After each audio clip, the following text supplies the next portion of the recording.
kola. Točno, kupio sam ga prošlog tjedna u Ljubljani u Nami.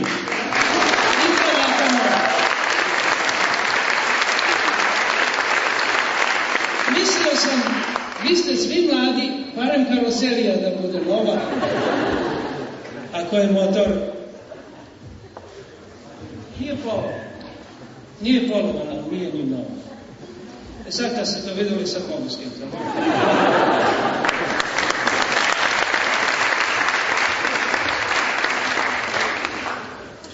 Učio sam se voziti kola, a ja sam mislio da već znam. To se često desi.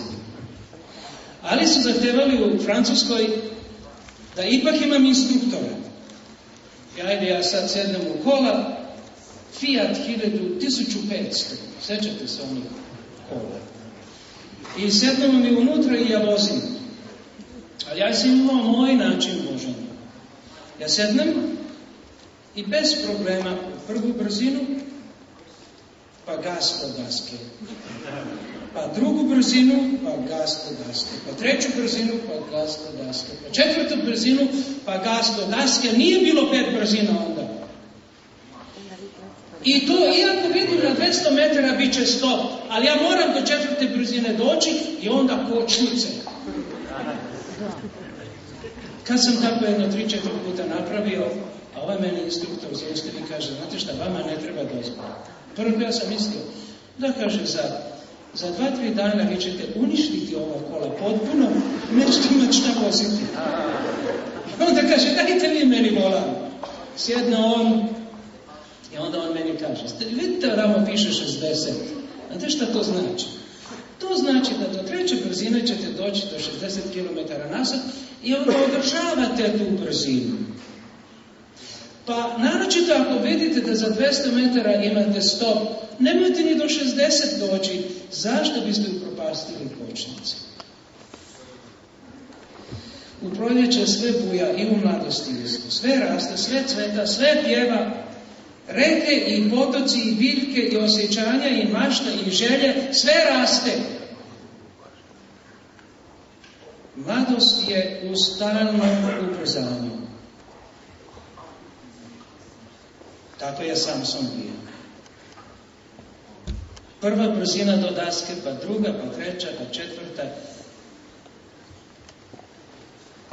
Kaže Biblija u Sudijama 14. glavi 2. stihu. Dođe on svojim roditeljima i kaže, opazio sam u Timni djevojku među filistejskim kćerima. Oženite me njom. Ako sam je vidio, ako mi se sviđa, onda me oženite. Još je Samson dobar.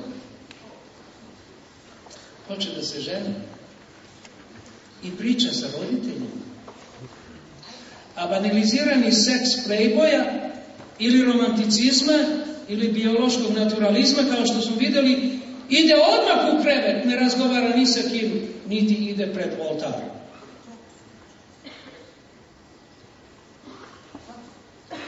Mladost je dinamična, impulsivna, puna mašte, puna energije i zanosa. Svi se mi stariji sjećamo toga sa osmijehom, kad niko drugi ne vidi. I ne pričamo vama, pričamo jedno drugo. Kontrola, kočnice, odredba brzine, oprez, strpljivost, roditelji, do sada živi. Pustite me da živim. Salomon priznaje to. U pričama 11. glavi kaže on mladiću, ali to i za djevojke znači. 11. glava, 9. stih. Znate taj stih? Taj je meni stih jako mnogo muke zadao. Kaže,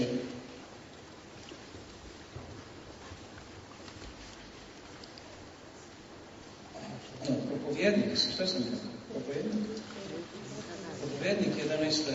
glava, 9. stih.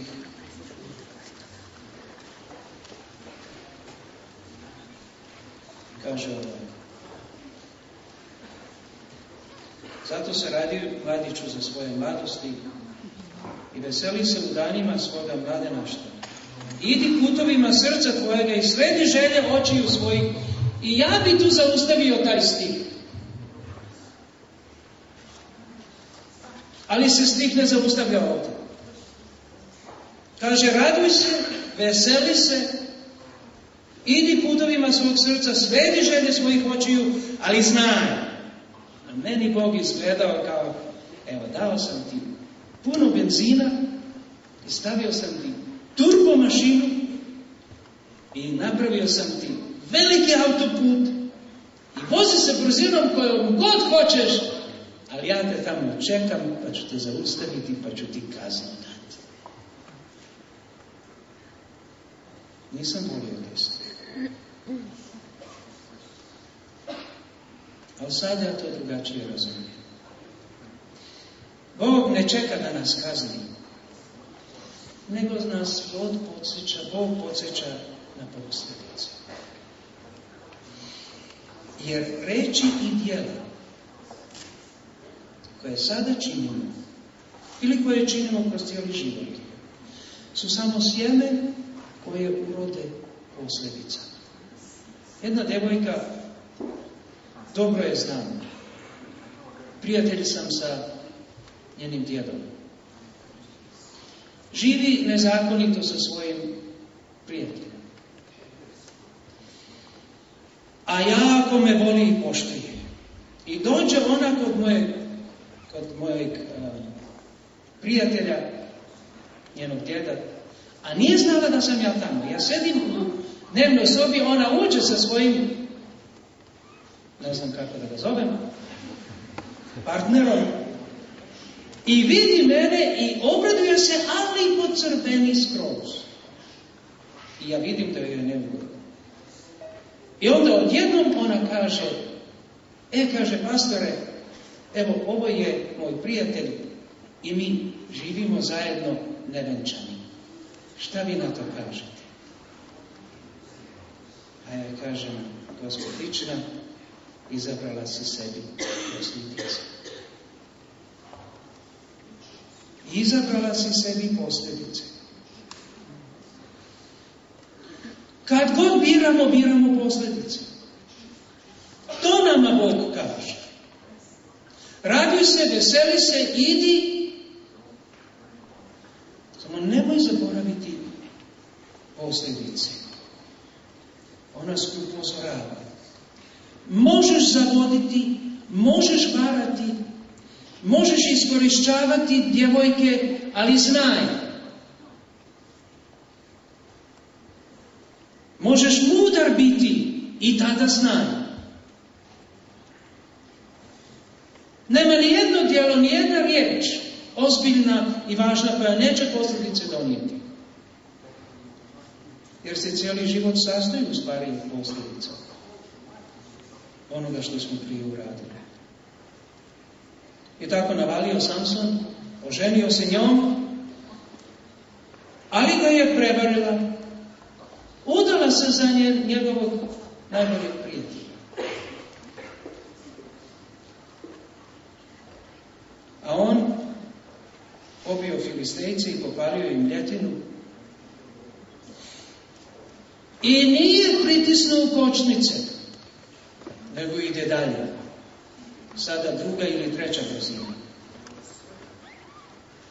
Turbo mašina bez kočnica. Kažem u 16. glavi Sudija da je sada otišao u bludnici. Prvo je otišao barem djevojci jednoj. Ali sada ide na gore, ne na bolje, na gore. Kad nema kočnica, uvijek ide na gore. Brže, ali gore.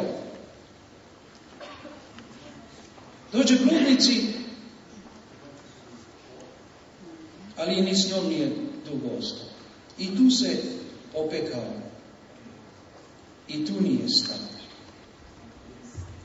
Nego 6. stih 16. glave kaže, zamilovao me Dalilu. I ona ga je dokrajčila. Ona ga je mučila dok nije dao tajnu svoje moći, a mislio je u sebi, neće meni zlo doći, neće mene zlo zadesiti. Lagao joj je prvo, konačno je mogla reći Filistejcima, dođite sada jer mi je otvorio cijelo svoje srce. Ali ni sada nije stao. Nego je mislio ustaće, pa će se odvezati, a nije, nego su mu izvadili oči, okovali ga u vozdene lance i onda su tražili od njega da kao medved pleše pred njima da mu se oni udaju. Raduj se, mladiću, idi putovima srca, slijedi želje svojih očiju, ali znaj, što čovjek posije, to će požniti. Čuvanje proljeća u ovom vremenu nije laka stvar. Ali čuvanje proljeća je nemoguće kad se sa Filistejcima brlja, ženi i udaje. Ja sam trebao raditi na mojoj radnji, pa sam tražio ko da me savjetuje, pa sam pisao pismo Jean Piageu, a on mi je vratio, kaže, ne mogu, ja sam jako bolestan i stvarno godinu dana kasnije umro, nego mi je savjetovao da idem da vidim Paul Tournier. Paul Tournier je jako velika ličnost u ono vreme, švicarski psihijatar koji je mnogo radio u savjetovanju brakova. Moja je teza tako nešto o tome radila. Ja dođem, pričamo, i jedna od prvih rečenica mi je rekla, ti si adventista, rekao, jesam. Jesi oženjen? Jesam. Jel ti žena adventistica? Jesam. Kaže, pa rekao, zašto, profesor? Kaže, znate šta? Religija pripada najdubljim, najfinijim vlaknima duše. I ako tu nema slaganja, ne možete očekivati ničega dobrog. I onda je zamolio da sljedeći put kad dođem sa Brendom. I pričali smo. I kad sam treći put došao sam, rekao mi je, dobro ste ženo se ne kaže. Živet ćete u skladu. Čuvanje proljeća je skoro nemoguće ako se igramo sa Filistejcima. Čuvanje proljeća danas je isto mnogo teže zbog toga što je život mnogo teži. Moj otac se oženio kad mu je bilo 18, moja majka 17, nasledio moj otac nekoliko jutara zemlje i kuću i postao samostalan tek tako. A danas ne možeš tako. Danas do samostalnosti je duži put. Ogromna većina na zapadu mladih žene se između 25. i 30. godine. Jer treba barem magisterij završiti da se zaradi dovoljno i za tanjur kojeg treba kupiti i za nešto što treba staviti u tanjur 3 puta na dan. Uz to, čuvanje proljeća danas je mnogo teže zbog toga što su iskušenja mnogo otvorenija, mnogo dostupnija i agresivnija. Ne može ni žena, ni muž, ni roditelj, ni propovjednik, ni cija, niko vas ne može vidjeti kad ste sami pred kompjuterom i otvorite one stranice pornografije. Niko vas vidjeti ne može. Nekad su se morale sakrivati oni žurnali, sad ne. I ako slučajno tata uđe na vrata i samo delete i ode i odmah ste nevini. Samo što je hardware ovdje sve snimio i doći će vam baš kad ne treba nazad. Jer što god gledamo, što god vidimo, što god kažemo, ima posljedice. Uz to, čuvanje proljeća danas je mnogo teže zbog toga što ima mnogo više djece razvoda, mnogo učestalih preljube i nevjerstva, čak i u crkvi, pa se mladi boje obećati, jer nemaju primjera. Malo je modela. Čak i oni koji su sretni u braku, stide se da govore o tome. Vidite kakva ti je kultura pokvarana. Vidite švanare gdje se drži za ruku, a ne vidite sretnog muža i žena da se drži za ruku po ulici. Pa zašto? Zašto?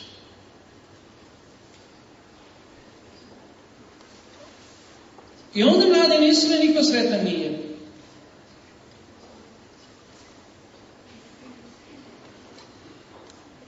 Ali vam ću sada nešto jako važno reći.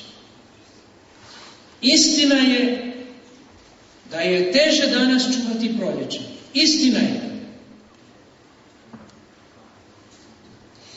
Ali znao je Bog koga pozvati u mladost baš u ovo vreme. Nije slučajno da je On vas izabrao da budete mladi danas. U ovom kontekstu. Jer On zna od kakvog ste štofa napravljeni. Da se na vas može osloniti. Znao je da ste u stanju shvatiti što je prava ljubav. Da seks i ljubav nisu ista stvar. Da ste u stanju odoljeti ženi Potifara. Znao je. Znao je da ćete shvatiti da se ne isplati srljati kao Samson i očekivati sreću. A tako bi lepo bilo kad bi Samson bio pametan. Koliko je bio lep, koliko je bio blagosloven, koliko je što god bio, da je barem 10% dumsta u glavi imao.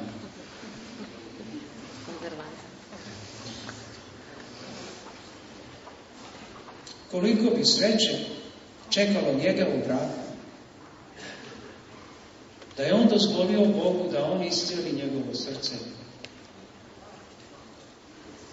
i njegov duh. Pa da je otišao ne u Timnu, nego u Jeruzalem.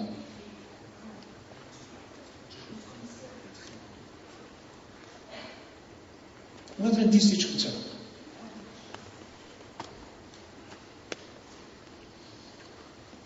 Pa sjedite u crkvi, pogledate onamo, a ona vas pogleda. A vi njim pogledali, a ona vas pogleda. Ali vi ste cool, vi gledate drugdje. Iduće subote ne znate tko je, niste vidjeli tablicu, da li je iz Slovenije ili Hrvatske. I opet pogledate, i opet vas pogleda, i ona skloni pogled, i vi sklonite pogled, sve je u redu. Sljedeće subote opet pogledate.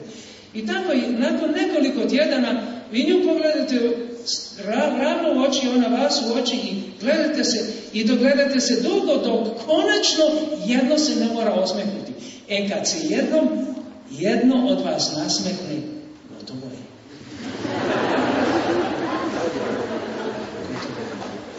A tako je moglo biti sa Samsonom. Jer onda on dođe pa se predstavi. I onda morate i vi reći vaše ime. On kula, vi ravnodušna, a unutri oganj, razgoreo.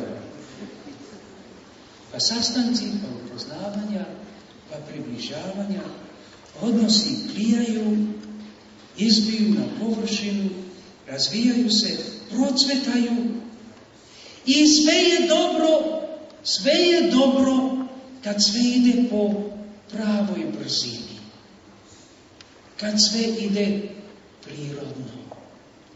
Ne treba voziti vaš život kako sam ja vozio moja kola ili kako je vozio Samson samoga sebe.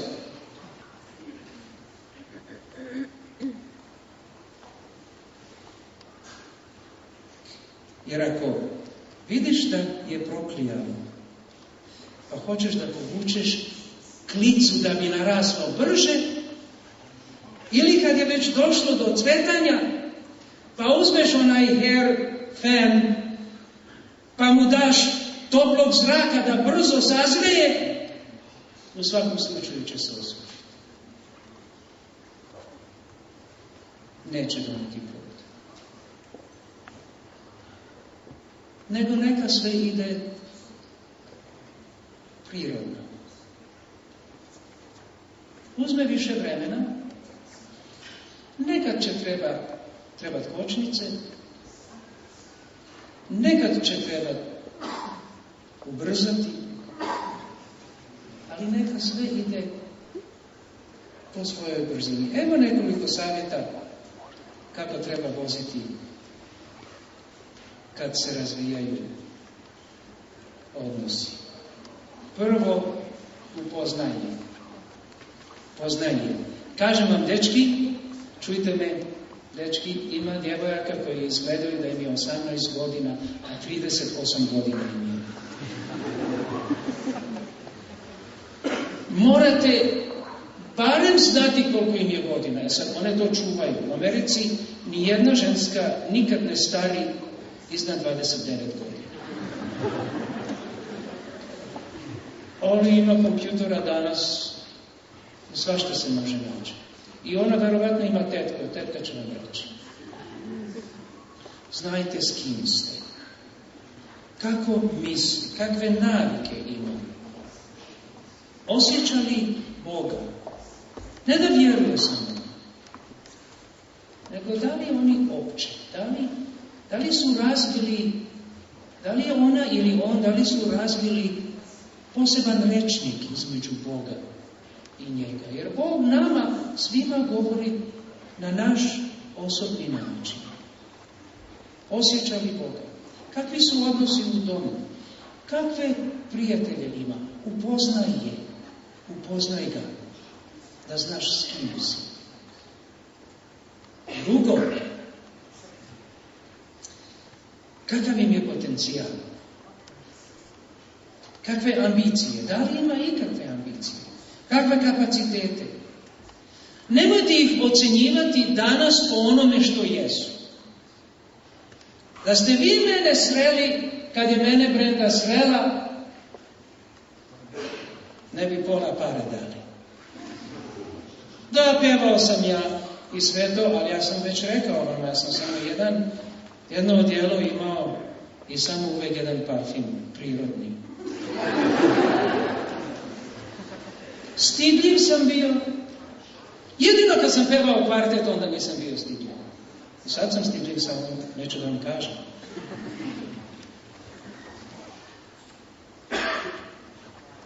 Nisam ja bio onaj, šta ja znam, popularan baš. Ali Brenda je pametna žena. Ona je vidjela da tu ima materijala.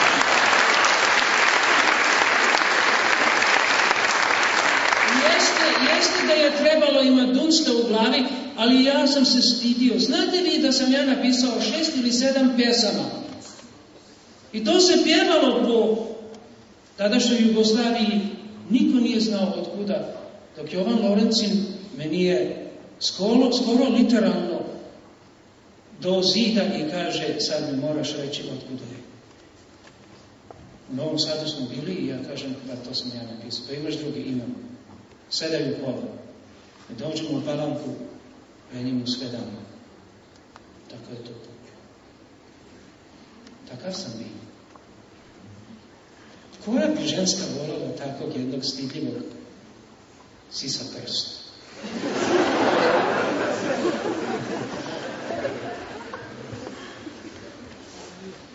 A kad smo se oženili, a ja bio bogataš, 2. godina fakulteta i imao sam oko $500 duga. Nemojte čekati dok ste bogati. Bogatstvo je kad nađete pravoga i pravo. I onda za čas se ti problemi riješi. U Americi ne znam kako ovdje, ali u Americi kad se jednom oženiš ili udaš, onda jedan drugome pomaže. Onda se dogovorite ko će završiti, pa će posle raditi, pa drugi završi, pa posle radi. Tako se postigne. Za 10 godina možete do doktorata doći. Oboje, da ste pametni.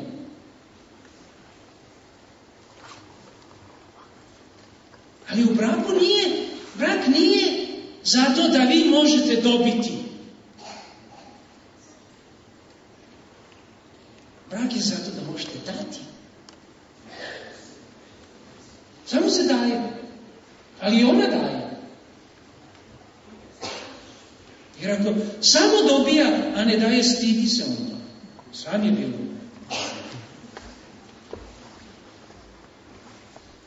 Upoznajte, gledajte na potencijal. Karoserija se lako kupi,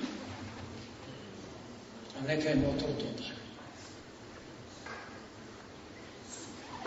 Treće, uskladite vaše moralne standarde s Božjim. Jer vrednosti, moralne vrednosti, šta je dobro, šta nije, kako treba, kako ne treba, svi mi imamo naše mišljenja. I svi mi izvozimo to iz naše kuće, htjeli bi to priznati, stidili bi se toga ili ne, svejedno to tako prirodno izađe. I onda odjednom vidite da oni ne jede meso, a ona jede meso. Ja. Pa kako ćemo? Ne možemo oboje na nebo dati.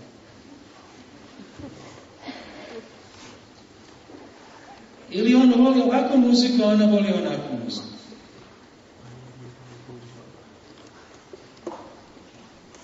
Ili on nosi mini hlače, a ona mini suknje. I onda on neće da ona nosi mini suknje.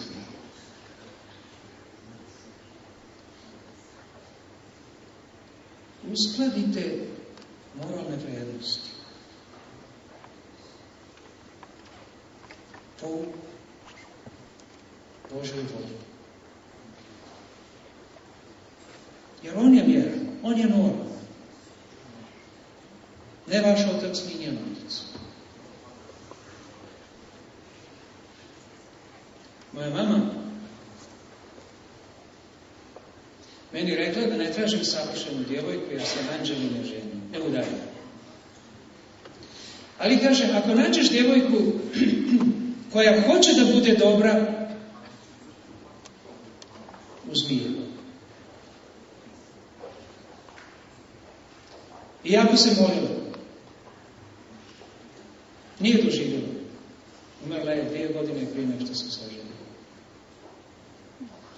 I Brenda je stvarno odgovor na maminu molitvu. Ona jako hoće da bude dobra. I onda je moja mama meni ispričala jednu priču. I kaže ona meni, mladić i devojka sede u parku na klupi i ono standardno. On hoće da uradi ono što sam vam prvo rekao da je upozna. I pita on nju da li voliš peglati. To je bitno, centar stvari. Pa kaže ona da. Da li voliš lupati? Da. Da li voliš djecu? Da. Da li voliš čisti dom, čisti stan? Da. Da li voliš kada prijatelji dođu? Da. Sve da. I gleda on na nju, a njemu izgleda kao da krila rastu na leđima njoj. I onda kaže on konačno, pa jel ima išta negativnog u tvom karakteru? Ona onako stidljivo kaže, pa da, kaže, jako volim da zadovoljim ljude, pa im lažem nekad.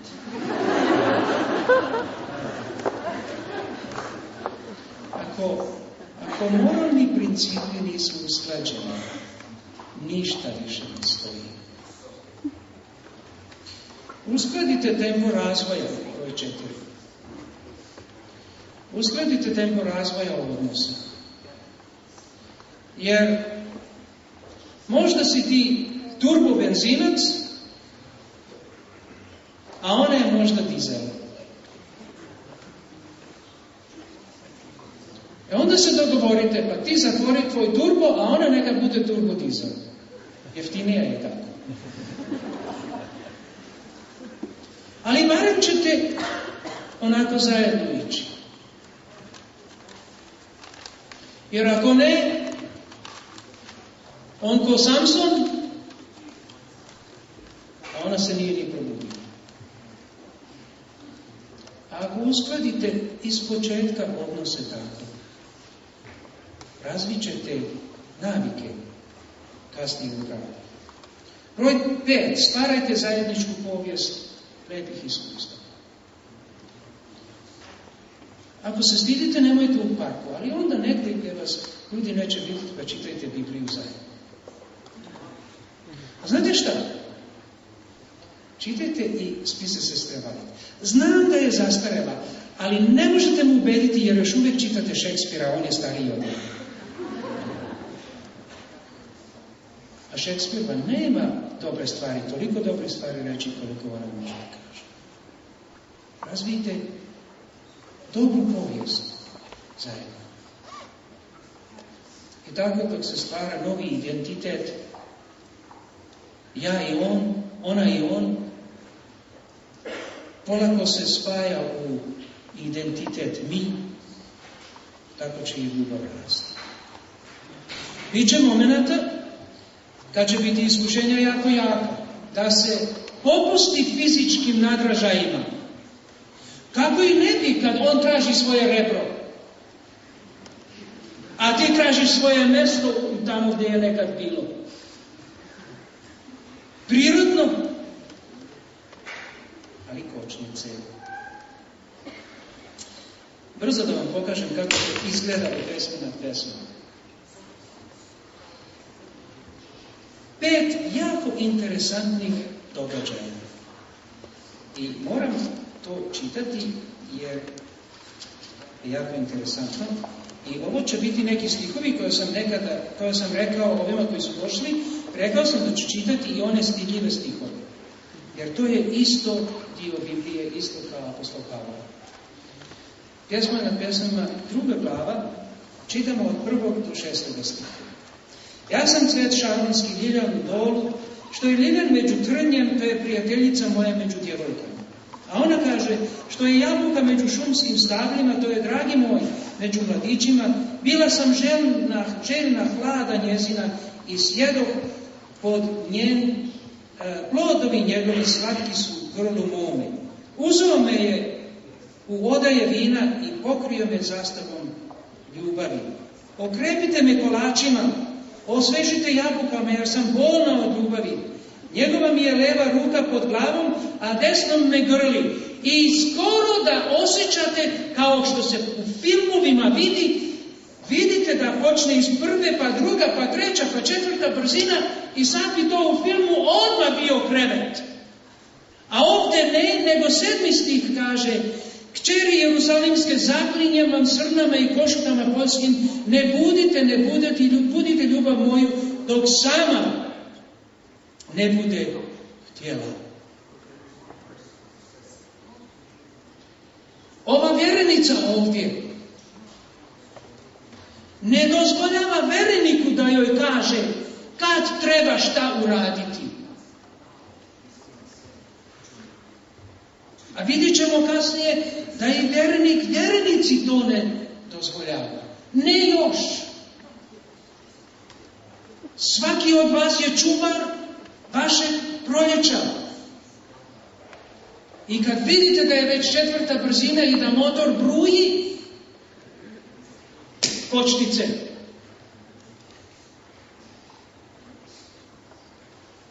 Tekst je jako čudan kad se čita u originalu.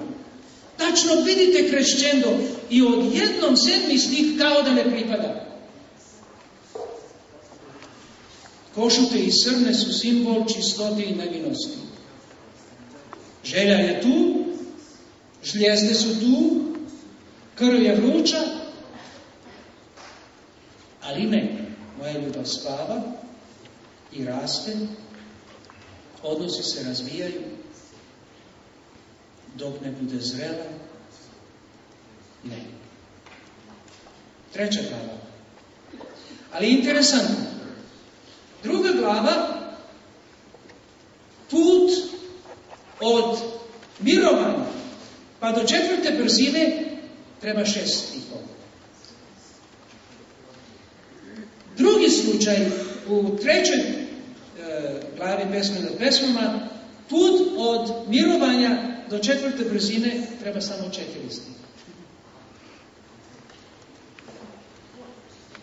Po ležaju svome u noćima tražila sam onoga koga ljubi duša moja, tražila sam ga, ali ga nisam našla. Ustaću, dakle, i optrčati grad po ulicama i trgovima, tražit ću onoga koga ljubi duša moja. Tražila sam ga, ali ga nisam našla. Sredoše me čuvari koji grad obilaze, vidiste li onoga koga ljubi duša moja? Tek što dođo od njih, nađoh onoga koga ljubi duša moja. Uhvatila sam ga i neću ga pustiti dok ga ne uvedem u kuću majke svoje, u ložnicu roditeljke svoje, i očekujete, sad će se desiti, i evo kočnice 5. stih, zaklinjem vas, kćeri Jerusalimske, srnama i košutama poljskim, ne budite ljubav moju, dok sama ne bude htjela.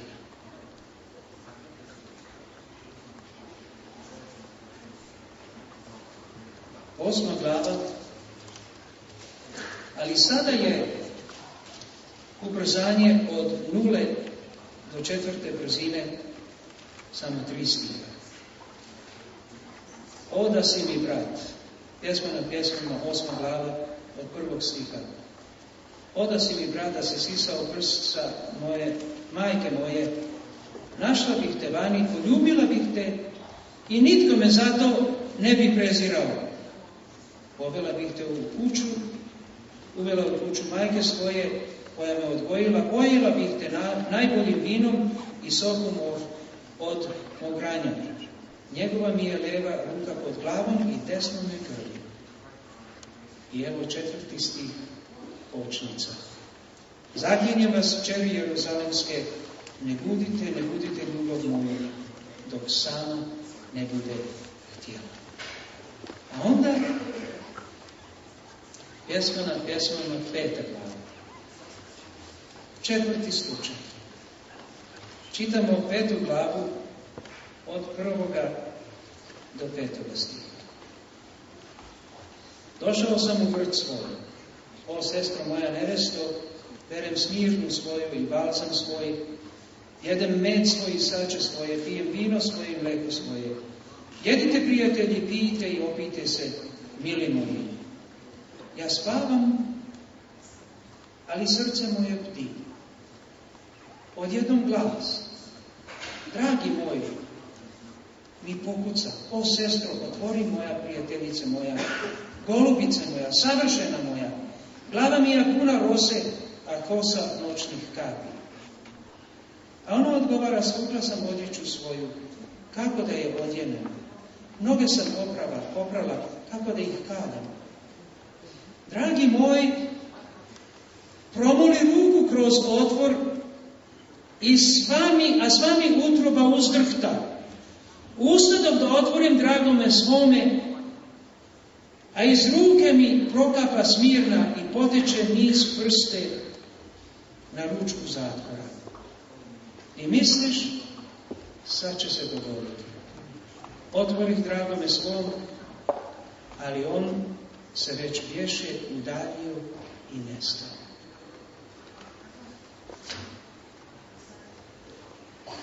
Apostol Pavao kaže u 1. Korinčanima 6. glavi, bježite. Bježite.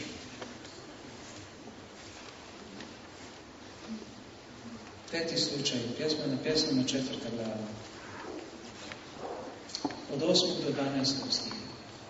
Pođi sa mnom s Libana, nevjesta, pođi sa mnom s Libana, siđi s vrha Amane, s vrha Senira i Hermona, iz lavnih spilja s planina leopardskih, srce si mi ranila, sestro moja nevjesto, srce si mi ranila, jednim pogledom svojim, jednim samim biserom kolajne svoje. Kako je slatka ljubav tvoja, sestro moja nevjesto, slađa je ljubav tvoja od vina, a miris ulja tvojih ugodniji od svih mirisa.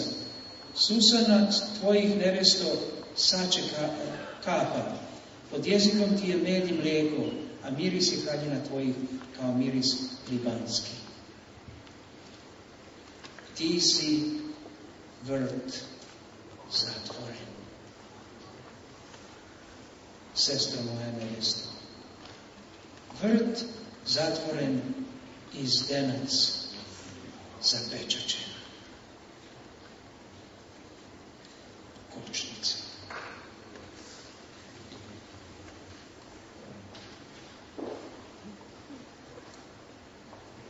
Da je to Samson bio, ne bi on kucao na vrata, ne bi on promolio ruku kroz vrata, on bi uzeo vrata s dobracima, pa bi ih bacio, pa bi crnuo unutra,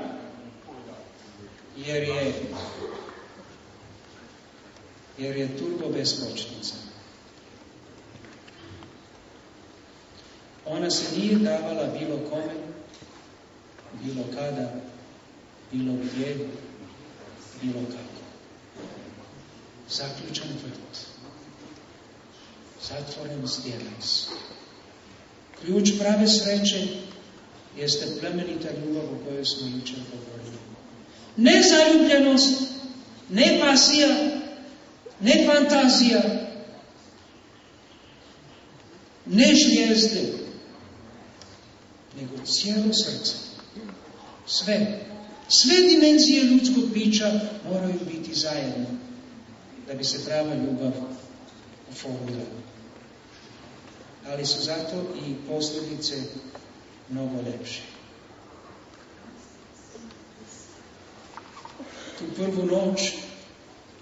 U tu prvu noć,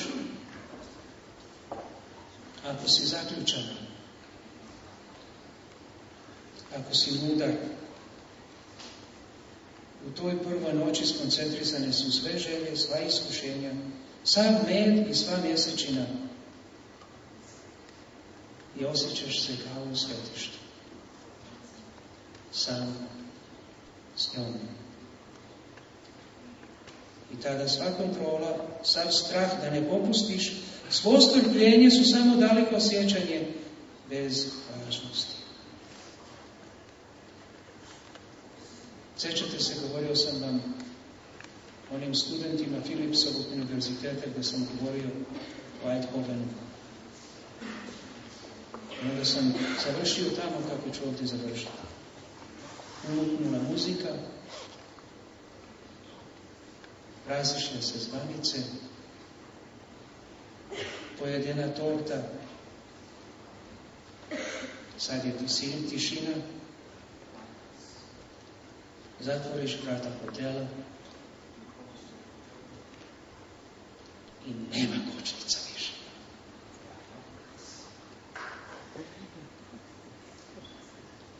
Zaklinjem vas, mladići i djevojke, srnama i košutama poljskim, ne budite ljubavi vaše dok ne sazri, dok joj ne dođe vreme.